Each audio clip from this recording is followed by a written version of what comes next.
Όταν η 1,3,7 τριμέθυλο-πουρίν 2,6 διόνη, δηλαδή η καφεΐνη, εισέλθει στον οργανισμό σου, έχει ψυχοδιαγερτική δράση. Σου τσιτώνει τα νεύρα δηλαδή, όπως ξέρει πολύ καλά να κάνει μόνο αυτή και η ουρά στο Ίκα. Πάμε να δούμε πως ένα εσπρεσάκι σε γεμίζει ενέργεια και αποβάλλει την υπνηλία.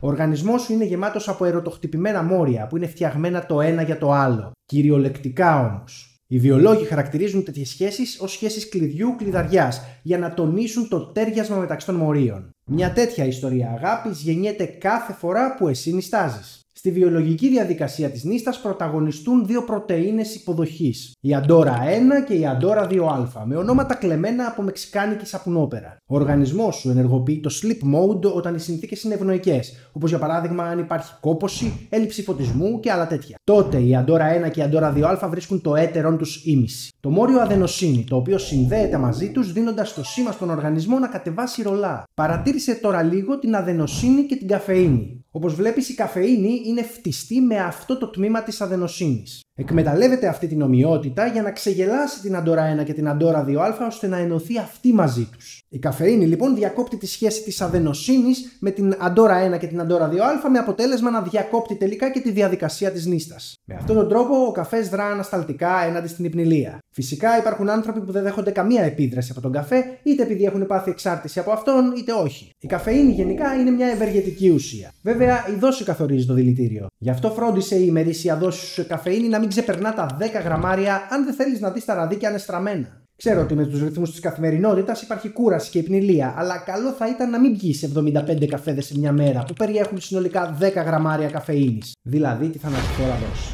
Περιόρισέ τους στους 3-4 καφέδες ημερησίως για να απολαμβάνεις όλα τα ωφέλη της πιο διάσημης χημικής ουσίας στον πλανήτη, της 1,3,7 τριμέθυλο-πουρίν 2,6 διόνης, της καφεΐνης.